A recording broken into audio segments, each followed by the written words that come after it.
ప్రజాప్రతినిధులతో AP CM Chandrababu teleconference నిర్వహించారు. అధికారంలోకి వచ్చి ఏడాదైన సందర్భంగా 12న అమరావతిలో కార్యక్రమం నిర్వహించనున్నారు. ఏడాదిలో చేసిన కార్యక్రమాలు ప్రజలకు వివరించాలన్నారు చంద్రబాబు. ఎమ్మెల్యేలు ఏం చేస్తున్నారు అనే సమాచారం తన దగ్గర ఉందని, ప్రజలు మనల్ని గమనిస్తున్నారనే విషయం గుర్తుపెట్టుకోవాలన్నారు.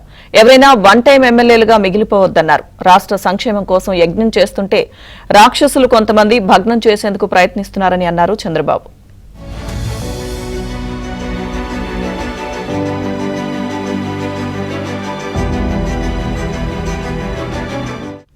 ఏపీ సీఎం చంద్రబాబు టెలికాన్ఫరెన్స్ సంబంధించిన పూర్తి అప్డేట్స్ మా ఏపీ బ్యూరో చీఫ్ రామారావు అందిస్తారు. రామారావు.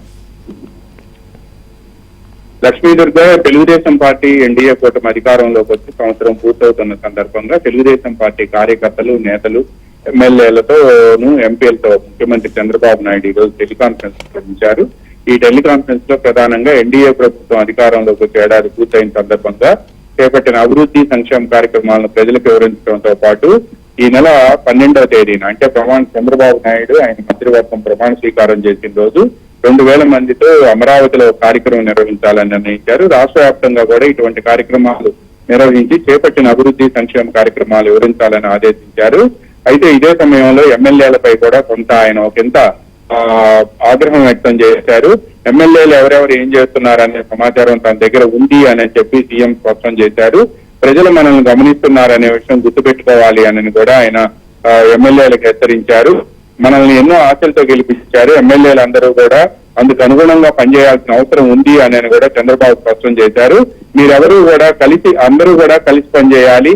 ఈ రాష్ట్ర అభివృద్ధిలోనూ సంక్షేమంలోనూ కూడా మీరంతా భాగస్వాములు కావాలని తాను మనసారా కోరుకుంటున్నానని, కానీ ఎవరు కూడా వన్ టైం ఎమ్మెల్యేలుగా మిగిలిపోవద్దు అని కూడా చంద్రబాబు సూచించారు.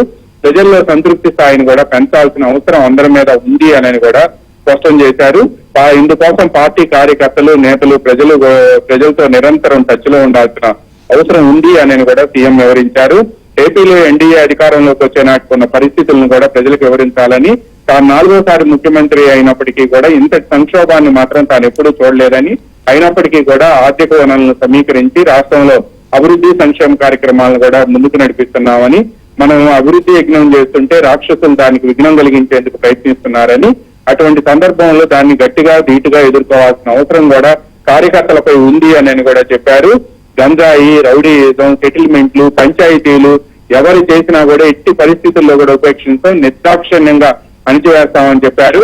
చివరికి కళాశాలలు, స్కూల్స్ కూడా 2019 నుంచి 24 మధ్యలో గంజాయిని స్ప్రెడ్ చేసి వాళ్ళని మత్తుకు బానిసలుగా మార్చారని, అటువంటి పరిస్థితి నుంచి ఈ రాష్ట్రాన్ని బయటికి తీసుకురావాల్సిన అవసరం ఉంది అని కూడా చెప్పారు. భారతదేశంలో ఎక్కడ గంజాయి దొరికినా అది ఆంధ్రప్రదేశ్ లో ఉన్న విశాఖ ఏజెన్సీ నుంచి వస్తుందని ఒక ప్రచారం ప్రారంభమైందని, అటువంటి పరిస్థితి నుంచి రాష్ట్రాన్ని రక్షించేందుకు ప్రయత్నిస్తున్నామని, కొంతవరకు కంట్రోల్ చేస్తామని, పూర్తి స్థాయిలో కంట్రోల్ చేస్తామని కూడా చెప్పారు.